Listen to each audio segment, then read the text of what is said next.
Baada ya mwanadada Zuchu kutoka WCB kuweza kuwa kwenye mahusiano na msanii wa muziki wa Diamond Platnumz na kuweza kuwa sasa zaidi ya miaka mitano hapo kwenye mahusiano, lakini pia wameshakuwa watu kwenye ndoa. Sasa kauli ambayo amezungumza Zari leo akimwambia kwamba beba mimba uweze kuwa kama wenzako. Ikumbuke Zuchu sasa ameingia katika mahusiano na Diamond Platnumz, hajawahi kuwa kwenye hali ya ujauzito au hali ya kuwa na kuonesha kwamba atakuwa na mimba, kitu ambacho Zari ameamua kumweka wazi na kuambia kwamba beba hata mtoto mmoja kwa huyo msanii ambaye unaamini unampenda, kwa sababu mambo yanabadilika sana. Kuna kitu cha kuweza kubaki nacho au cha kuweza kujivunia, kwa sababu hata sisi tulikuwa kwenye mahusiano naye, lakini sasa hivi tupo nje na mahusiano naye kabisa, tunaendelea na maisha mengine. Kwa hiyo hata wewe usitegemee kwamba itakukaa hiyo kwa muda mrefu, kwamba utaishi naye miaka mingi au miaka yote. Cha muhimu ni kuzingatia tu kwamba una kitu gani ambacho kitakufanya sasa uweze kurudi kwake baada ya kuweza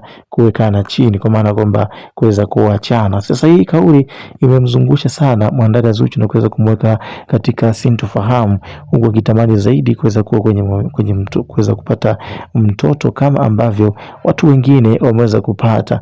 Sasa wewe unaweza kutoa maoni yako pia. Kauli ambayo amezungumza Zari the Boss Lady kwa upande wa Zuchu unaionaje? Je, ni sahihi au tunamuona kama ni mtu fulani ambaye anatuchanganya tu?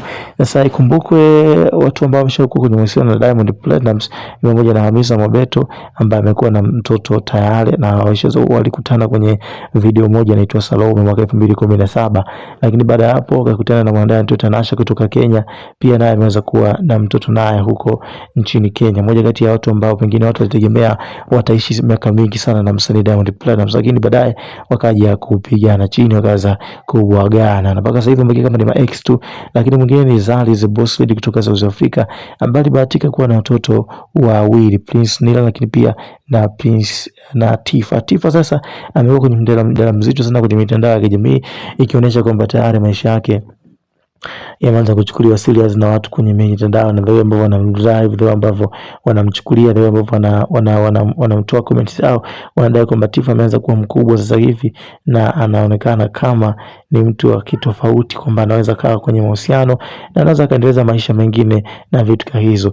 Wewe pia una mtazamo wako, niambie hapo chini kitu gani ambacho unaweza kutucomment kuhusiana na muonekano wa Tifa, the way ambao ana glow. Je, hautamani kuweza kuwa na mahusiano naye au vitu kama hizo viweze kukuhusu? Niambie tu kwenye upande wa comments, sitasoma vizuri kabisa kama ambavyo tumekuwa tukifanya kila siku, kama ambavyo tumekuwa tukifanya always. Hii ni Chris